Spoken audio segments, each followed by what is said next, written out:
Hello friends, स्वागत है हमारे channel Uro care doctor Mukesh Kumar Vijay पर, जिसमें हम आपके स्वास्थ्य के बारे में, स्पेशली किडनी, यूरिन से रिलेटेड और सेक्सुअल रिलेटेड बातों के बारे में डिटेल में बात करते हैं और आपको संपूर्ण जानकारी देते हैं। मैं doctor Mukesh Kumar Vijay, senior consultant urologist in andrologist in Kolkata at heal care Bhawanipur. आज हम एक ऐसे विषय में बात करेंगे जो कि युवा में बहुत ज्यादा पाया जाता है, लेकिन उसके बारे में बात भी युवा बहुत ज्यादा नहीं करते हैं। जी हाँ, वो है वेरिकोसिल। वेरिकोसिल क्या होती है, क्यों होती है, क्या कारणों से होती है, क्या उसका ट्रीटमेंट है, इसके डिटेल में बारे में आज बात करते हैं। वेरिकोसिल क्या होती है? जो आपके टेस्टिकल, जो अंडकोश होते हैं, उनकी जो वेसल्स होती हैं, जो वेन होती हैं, उनमें सूजन आ जाती है। उनमें ब्लड फ्लो सही ढंग से नहीं हो पाता है, उनके अंदर ब्लड फ्लो बढ़ जाता है, ब्लड का क्वांटिटी बढ़ जाता है, जिससे वेसल्स के अंदर सूजन आ जाती है, जिसे हम वेरिकोसिल कहते हैं। ये उसी प्रकार होता है जैसे कि आपके पैरों के अंदर वेरिकोस वेन होती है ना। वेरिकोस वेन की जैसे ही अंडकोश के अंदर जब वेन्स बड़ी मोटी मोटी हो जाती है, बड़ी बड़ी हो जाती है, बहुत सारी हो जाती हैं, तो उसे हम वेरिकोसिल कहते हैं।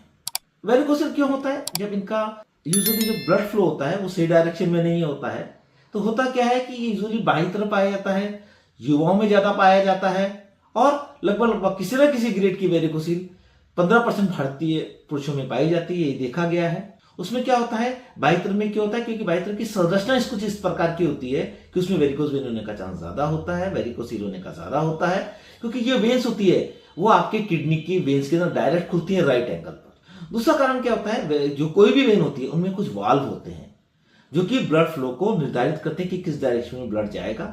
यूजुअली ये ब्लड हार्ट की तरफ जाता है, बट ये वाल्व खराब हो जाते हैं या कमजोर हो जाते हैं तो ब्लड फ्लो अच्छी तरह से नहीं रह पाता है। उन वेन्स में, वेसल्स के अंदर ब्लड जमा रह जाता है, जिसे बोलते हैं उन वेन्स के अंदर सूजन आ जाना। तो वेरिकोस वेन के अंदर, वेरिकोसिल में क्या होता है कि आपका ब्लड फ्लो से वेन के इनके वॉल खराब होने की वजह से ब्लड जमा रह जाता है और वेसल्स में सूजन आ जाती है, इसे कहते हैं वेरिकोसिल। और वेरिकोसिल कारण आप समझ गए हैं कि क्यों होता है। इसके क्या लक्षण होते हैं? यूजुअली हम देखते हैं कि पेशेंटों को यूजुअली अपने टेस्टिस के अंदर भारीपन लगता है, खिंचाव जैसा लगता है। दूसरा सिम्टम होता है कि पेशेंट जब खड़े होकर काम वाम करते हैं, चलते फिरते हैं, तो उनमें टेस्टिस में दर्द होने लग जाता है, लेकिन जब आराम करते हैं, लेट जाते हैं, तो उसमें उसको आराम मिल जाता है, दर्द चला जाता है। कभी कभी पेशेंटों को जब टेस्टिस पे हाथ लगाते हैं, ये तो गांठ के जैसा, कृमि का गुच्छा होता है, जैसे वर्म का गुच्छा होता है, वैसा फील होने लग जाता है। और कभी कभी उनको गांठ जैसा महसूस, कभी कभी पेशेंट को लगता है कि उनका टेस्टिस का शेप, आकार चेंज होने लग गया है, टेस्टिस एक छोटी होने लग गई है एक तरफ की। और कभी कभी देखा जाता है कि पेशेंट को बांझपन, मतलब इनफर्टिलिटी हो रही है, जिसका वो जब इनफर्टिलिटी सेंटर जाके टेस्ट कराते हैं तो पता पड़ता है कि उनको वेरिकोसिल है। वेरिकोसिल की वजह से आपका स्पर्म क्वालिटी और क्वांटिटी खराब हो जाती है, जिसमें आपको इनफर्टिलिटी आ सकती है। और आपको एक कुछ भी सिम्टम है, इमीडिएटली आप यूरोलॉजिस्ट के साथ में कांटेक्ट करें। यूरोलॉजिस्ट आपका एग्जामिनेशन करते हैं, फिजिकल एग्जामिनेशन करते हैं, खड़े होकर भी करते हैं, लेट कर भी करते हैं। उसके बाद में यूएसजी करवाते हैं, अल्ट्रासोनोग्राफी करवाते हैं।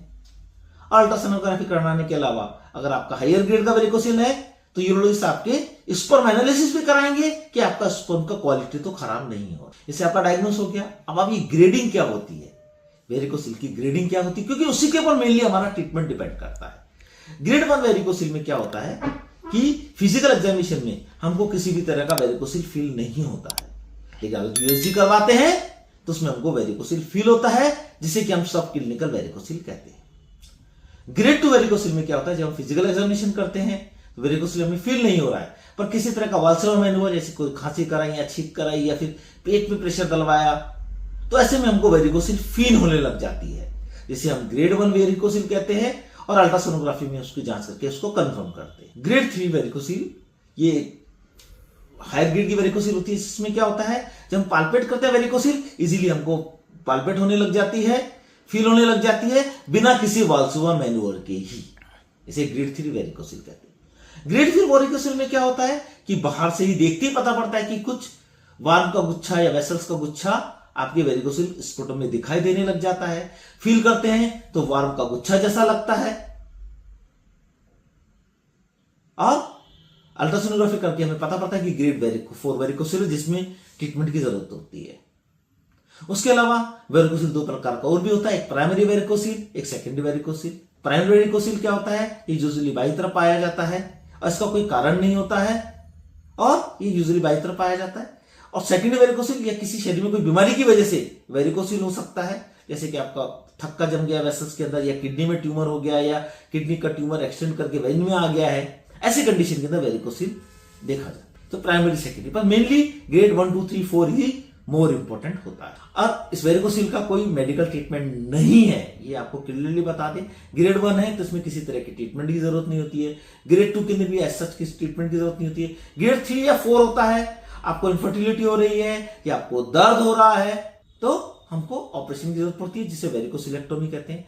वेरिकोसिलेक्टोमी हम क्या करते हैं, आपकी जो वेन्स का जा रही हैं उन वेन्स को बांध दिया जाता है, जिससे कि आपका जो वेरिकोसिल की वजह से जो ब्लड जम रहा है उसका ब्लड फ्लो सही डायरेक्शन में हो जाए।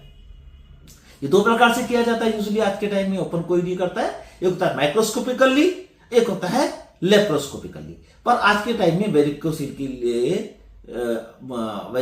के लिए most important treatment of choice होता है माइक्रोस्कोपिकल सर्जरी का।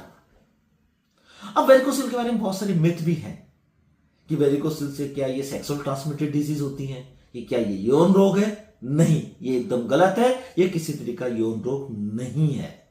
कुछ लोगों में मिथ होता है कि वेरिकोसिल की वजह से मुझे कैंसर हो जाएगा, टेस्टिस का कैंसर हो जाएगा। नहीं, वेरिकोसिल की वजह से कभी भी आपको कैंसर नहीं होता है। 3 नंबर में लोगों के अंदर होता है कि जिस किसी को वेरिकोसिल हो गई उनको नपुंसकता, बांझपन या इनफर्टिलिटी हो सकती है, लेकिन सभी तरह की वेरिकोसिल के अंदर बांझपन या नपुंसकता नहीं होती है, इनफर्टिलिटी नहीं होती है। ओनली जब ग्रेड 3 या 4 में वेरिकोसिल पहुंचती है उस कंडीशन में कभी कभी आपका स्पर्म क्वालिटी खराब हो जाता है, लेकिन ऑपरेशन के बाद में स्पर्म क्वालिटी वापस ठीक हो जाता है।